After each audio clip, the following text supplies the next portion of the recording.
tonight I got a pretty interesting episode. You have to excuse me. I'm going back and forth from monitor to monitor here.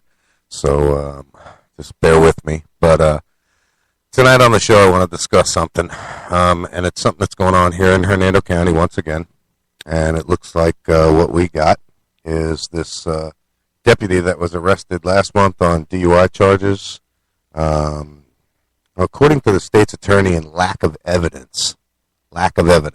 Let me see. He was doing 85 miles an hour in a 55.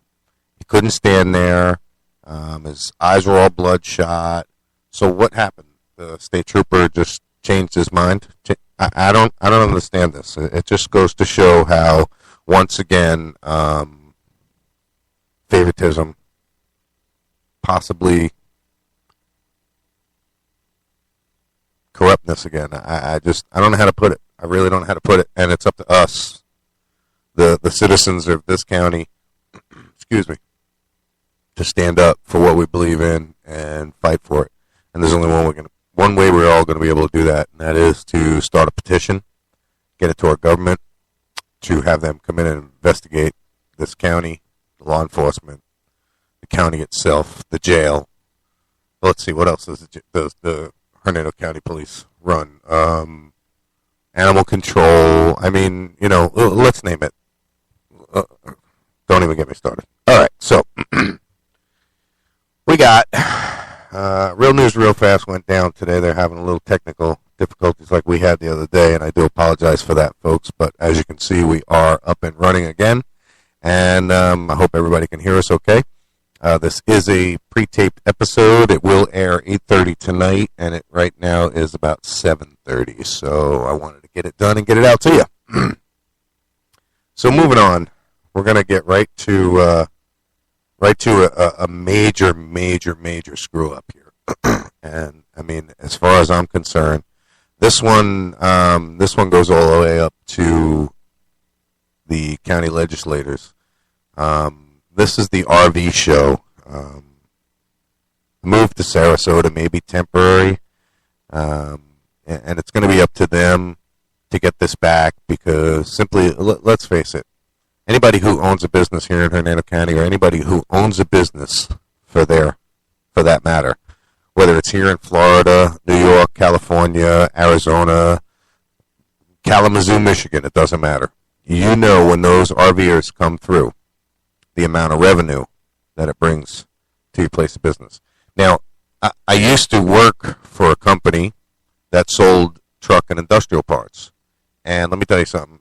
We were quite busy when that came into town. So I really, again, citizens of Hernando County, get with your congressmen, get with your leaders, and, urge them to do whatever it takes to keep that RV show here, because it's just going to bring revenue dollars to this county. Now, I know a lot of you say, well, it's only temporary, but I'm sure they're shopping around. I'll be willing to bet they're looking to see what kind of deal Sarasota is going to give them, and if Sarasota can give them a better deal, well, then of course they're going to go with the better deal. Now, we got this FDLE thing going on with this tampering of evidence. Thought that was quite interesting. Looks like somebody way high up in the chain there is tampering with evidence, and apparently he switched some pharmaceutical pills with some aspirin. And that just goes to show you how no longer can we go to Tallahassee and look for any answers, because I don't think there's any answers there. It's going to have to come from the Capitol, and I'll be honest with you, I don't even think they're capable. Let's face it, look at the way the country's going. Look at the way things are being run. We got videos of snow that, I don't know if anybody has watched it, if any of you have seen them. We got videos out there on YouTube of snow that when you take a lighter to it, and I don't have a lighter here on my desk, but when you take, and obviously we don't have no snow, but you take a lighter to it, take a chunk of snow, take a lighter to it, and hold it. Now, I mean, in my mind, what happens is it melts, and your hand gets wet, and it puts the lighter out. Well, according to a lot of these videos, it's not melting. It's melting in a different kind of way, but it's turning black with soot. And when I say black with soot, I mean black soot, like burnt plastic black soot. And I've watched a number of these videos out there, and they've all said the same thing, and it's just it just goes to show you.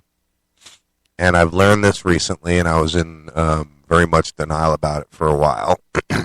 That is the chemtrails. I'm sure everybody's heard of it. If not, you should really look it up. Why in the world are they spraying? If you Google that, it'll bring you to quite a bunch of interesting websites and give you a lot of insight. What it is, and I'm not exactly sure on what it is a chemical substance that they are putting in the atmosphere that obviously has plastic in it.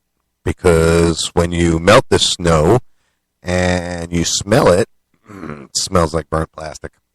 Yep, that's what I said. It smells like burnt plastic. So I urge everybody to try it. Take some video of it. I asked somebody today to do so. I was hoping to put it on the show. But yeah, I urge everybody to try it and send in some videos to our YouTube page and to our Facebook page, which is www.facebook.com/TalkShitTV show. It's where we put a lot of notices and keep everybody informed of what's going on with shows, just like when the stream went down. So let's go ahead and talk about that, because this is kind of one of those technical difficulties that I guess I created and didn't figure out. I lost my audio at first, and it was simply due to user error. In putting it in easy terms, I pushed the wrong button.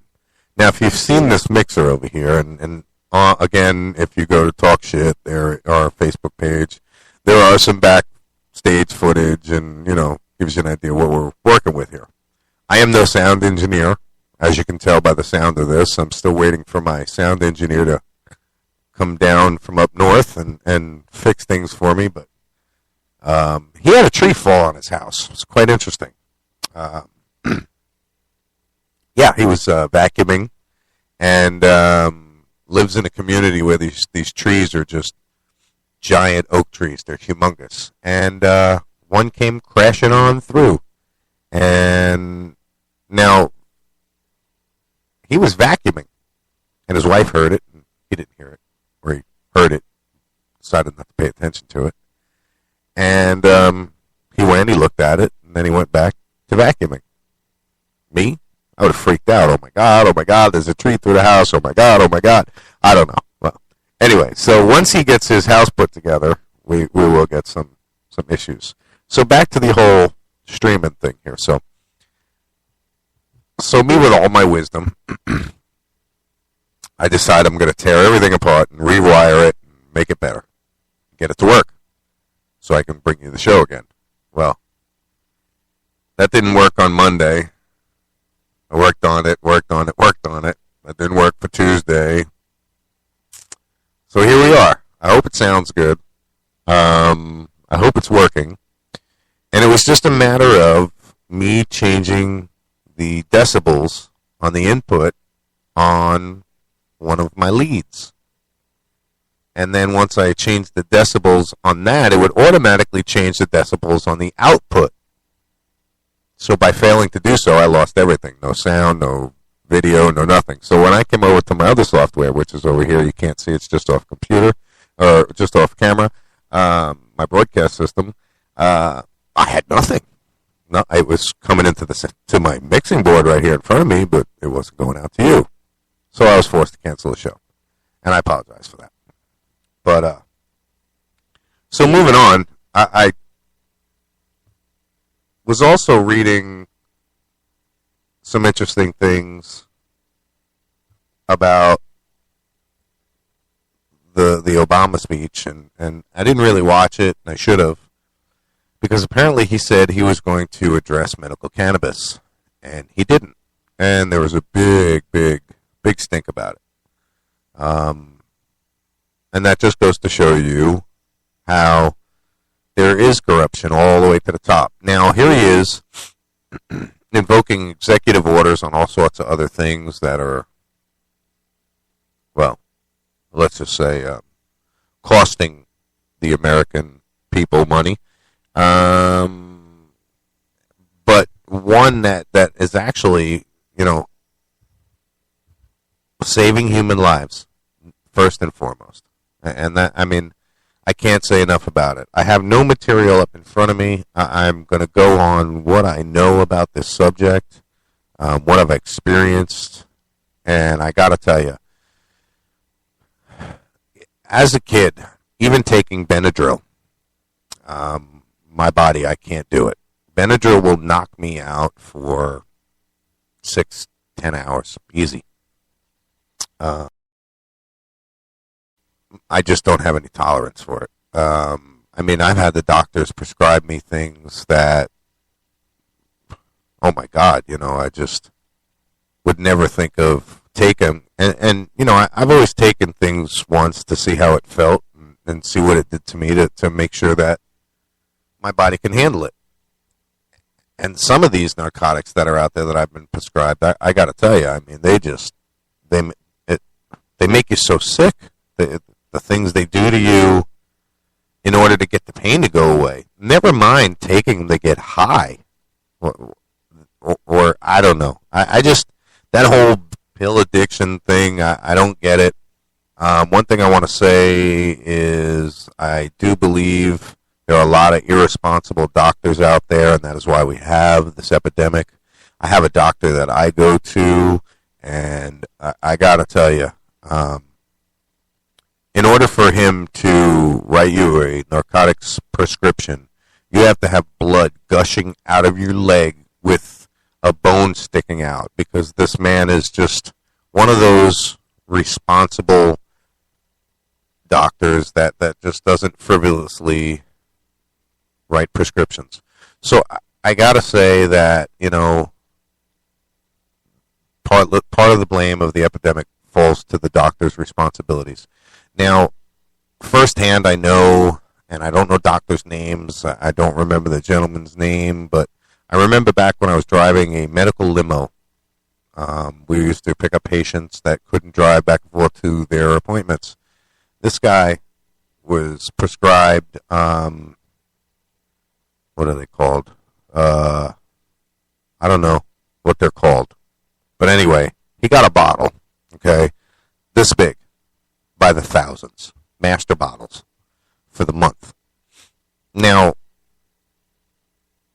is that necessary? This guy was so addicted to these pills that, just sitting there on the ride from his house in Spring Hill, where I pick him up, down to Clearwater, or whatever the hell I used to take him to his doctor's appointment, he must have consumed probably 10, 15 pills and passed out 4 or 5 times in the back of my limo. How anybody can go through life like that, I don't know. And how a doctor can prescribe that much. Don't you morally say to yourself, once you get to a point, oh my God, okay, here you go. 1,100 for 30 days, 1,200 for 30 days. Come on. I lost a friend of mine a couple years back, very, very dear friend of mine, to a drug overdose. And unfortunately, pills were not the only thing involved, but the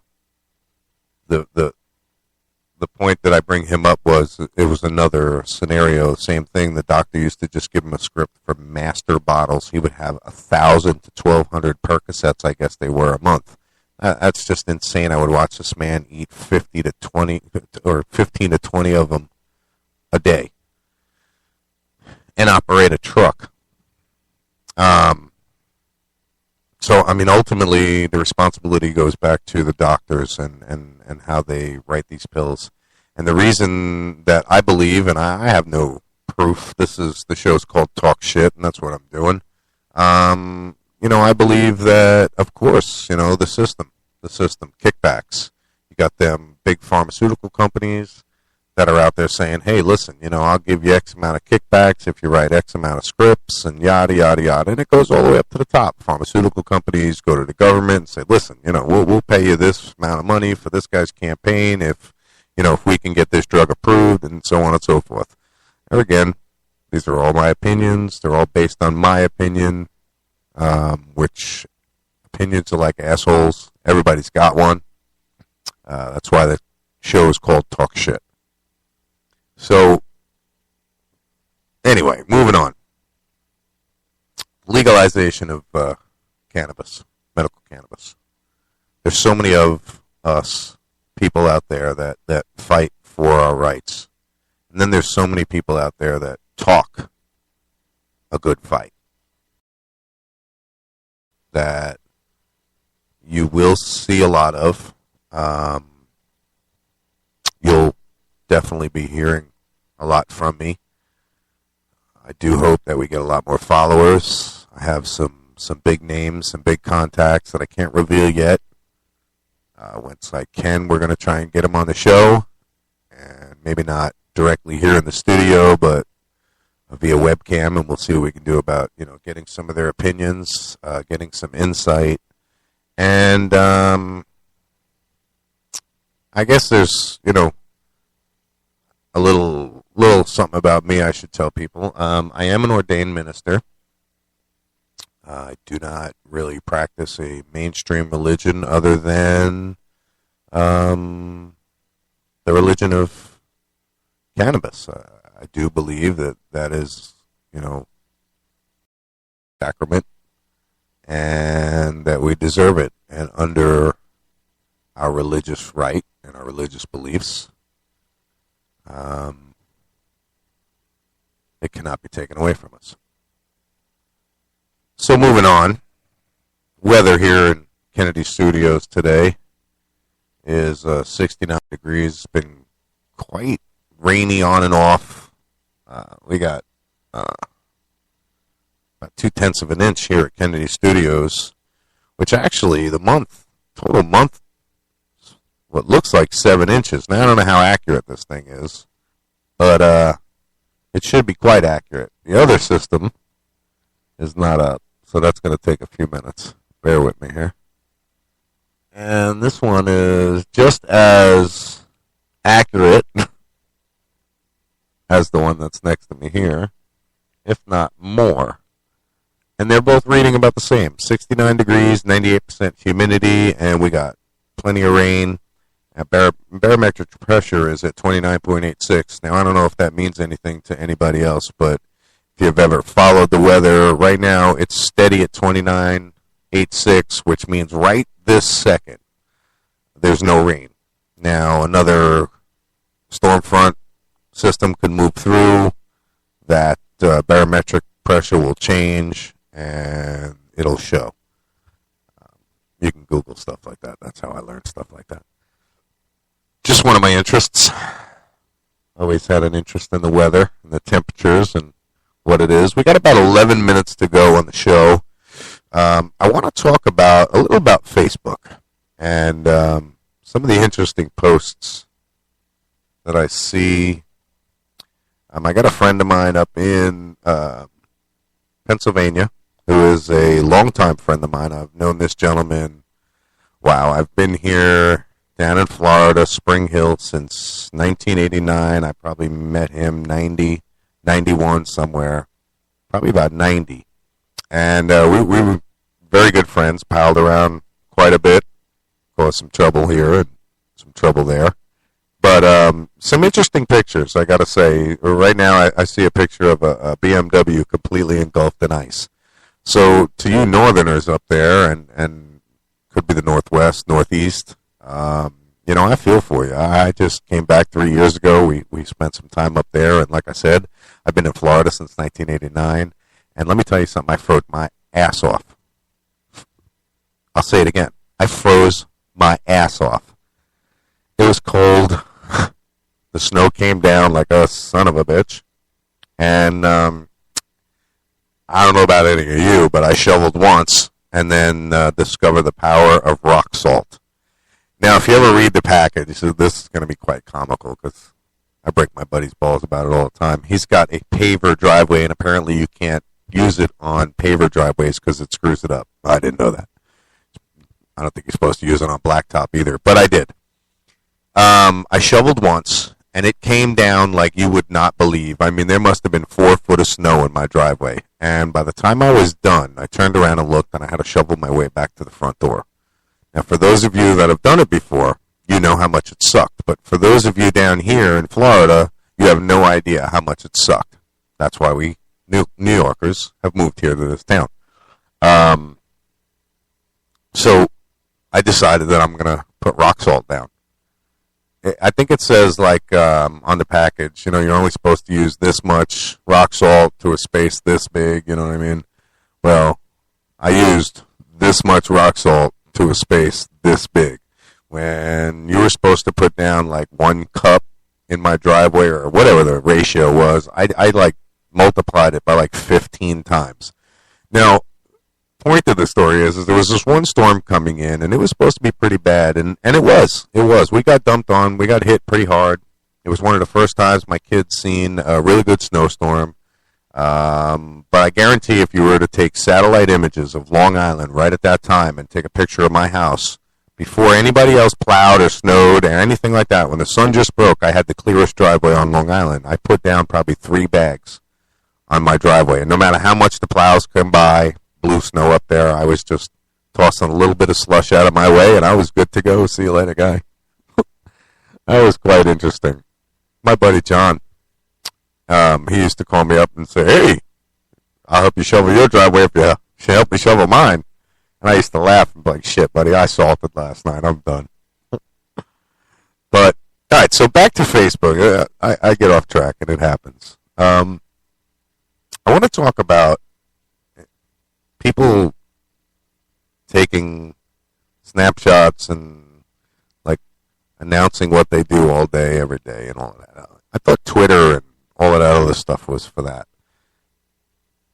I don't know. I used to do a lot of ranting and raving on Facebook, and for those of you who were my friends back then, man, I used to talk some shit. And if I can only put it in words, oh my God, it would have been some really great material. But I don't know. I just don't see the point of posting every minute of my day. Highlights. Yeah, sure. You go out, you have a good time with your friends. You got pictures. You share it with everybody and each other. I mean, some people even go to the point of posting things for the reason of gloating. And speaking of gloating, there's a few people that I know that's all they do is, oh, look at this and look at what I got here, look at what I got there. And all I really got to say to that is I really don't care because everything I've got is bought and paid for. I own it. I don't have credit cards charged to the max. I don't have a ton of bills. So, I mean, I live my life free. There's some who might say I live reckless. Well, I say I live my life happy and free of stress. I don't worry about what tomorrow brings. I know as long as I wake up in the morning and I can take that deep breath in, nothing else matters. But we got about 5 minutes. I'd like to just make a quick little announcement about Kennedy Studios here. We have an aerial photography program. We do videography and photography from a drone capable of 0 to 1,000 foot, although recommended 400 foot max just for optimum and FAA accordances. So we have a lot of things we can do here in the studio. We have 3D graphics that we can do. We can do full motion cap which means you want to put yourself into a commercial with your little cartoon character. Here at Kennedy Studios, we can do that. We have the technology. We have the imagination. We also have our newsroom where, with the studio and what our capabilities are here at the studio, is the newsroom. So for those local news outlets that want to get some daily reports out, just let us know. We can do it. We got a few other shows we're going to work on. Got one particular coming out here soon that I'll go ahead and I'll let you know about as soon as I can. Should be up around March or April. I think you guys will like it. It's going to be quite interesting. It's going to be all about the catching of fugitives. So that should be quite fun. I know I'm looking forward to doing it. But I'd like to thank everybody for listening. Please share us. Share the Facebook page. Let everybody know about us. The more listeners we have, the better it is. The more content I'll be able to bring to you. Don't forget, go to www.facebook.com/TalkShitTV Show. Leave your comments. Leave your suggestions for future shows. We'll be happy to talk shit about anything you need us to talk shit about, even if it comes to getting you on the phone here and talking shit with us live. Like to go ahead and set up the end of this week a little call in and set it up to where you folks call in and we can talk shit live. So again, thank you. Have a good day and welcome. I'm saying goodbye and I'm saying welcome to you already. Till next time on Talk Shit.